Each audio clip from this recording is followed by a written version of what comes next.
Konnichiwa. Watashi wa Ella desu. Hi, I'm Ella, and today I'll be talking about ga arimasu, ga imasu, and te form verbs, and under that will be te kudasai for beginner Japanese.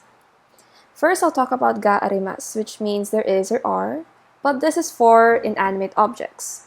So when do we use ga arimasu? Its first is the existence of a non-living or inanimate object. So for example, asoko ni makodonardo ga arimasu. Makodonardo is the inanimate object, ga arimasu, the existence of it.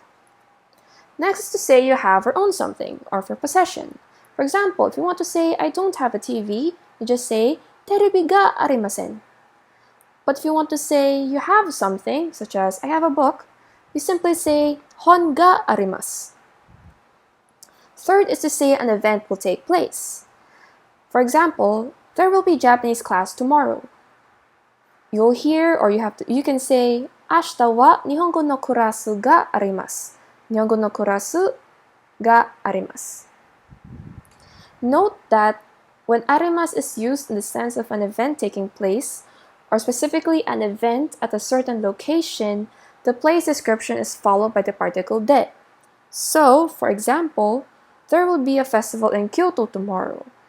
Since festival is the event and Kyoto is a certain location, you say, ashita Kyoto de omatsuri ga arimasu.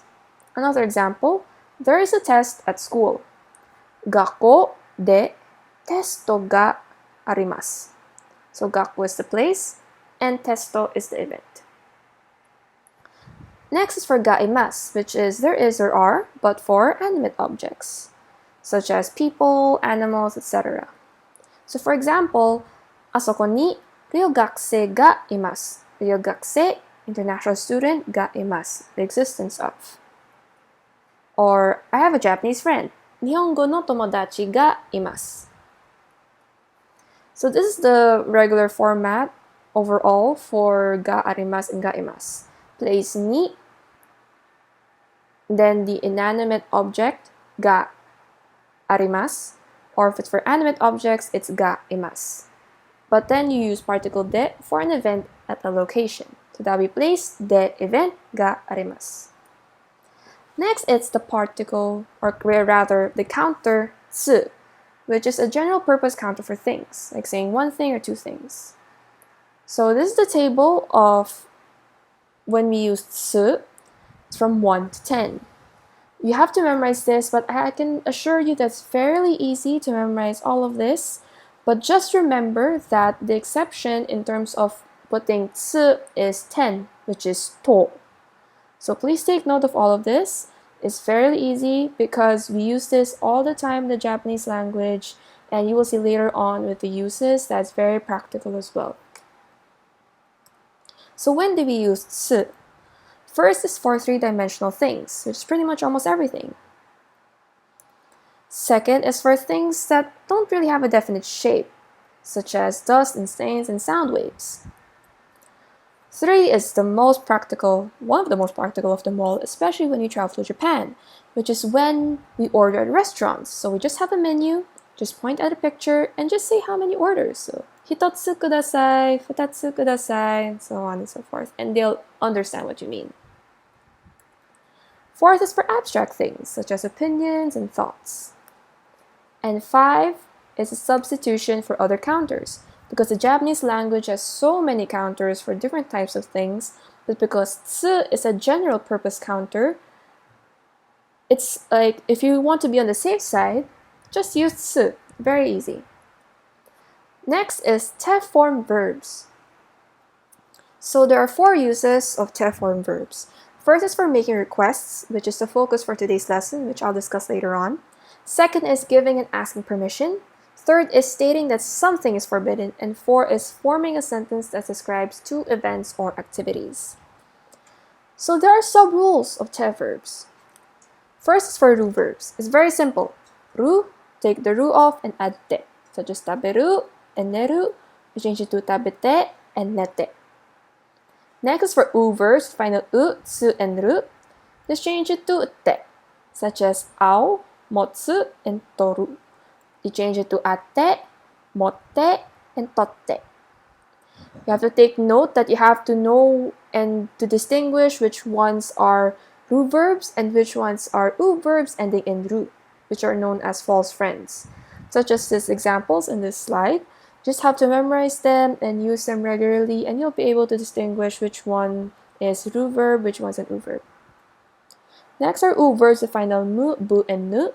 We simply change it to unde, such as for yomu, asobu, and shinu. We change it to yonde, asonde, and shinde. Those with final ku, we change it to hite. As for kaku, we change it to kaite. An exception to this is an irregular verb, which is iku. It has to be changed into itte. How about for final gu? We change it to ide. Such as for oyogu, it's changed into oyoide. U-verbs with final su, change it to shite. Such as for hanasu, we change it to hanashite. And of course, we have our irregular verbs. And these are suru and kuru. You have to change the whole thing. For suru, we have to change it to shite. And then for kuru, you have to change it to kite. So how do we memorize all of these sub-rules? There's simply a lot. I have a trick for you. You have to sing a song. This is something my own sensei taught me back when I learned these. And it's all in one table. So here we go. Utsurute mubununde, kuite guite sushite, kurukite surushite, ikuite. It's a melody that's very familiar for all of us, so I hope this helps. So one of the uses of te form verbs is for te kudasai, which is making requests, or please do. It's very easy. So use the verbal te form together with kudasai to make a polite request to another person.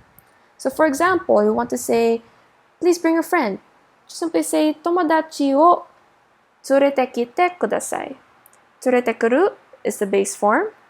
Since it ends in kuru, the te form is tsurete kite. Then just add kudasai. Another example, Nihongo wo hanashite kudasai. Please speak in Japanese. So it's hanasu, that's the base form. Change it to hanashite, then just add kudasai. So a summary of our discussion for today. For ga arimasu is for inanimate objects. Its uses is the existence of an inanimate object, to say you have or own something, or to say an event will take place.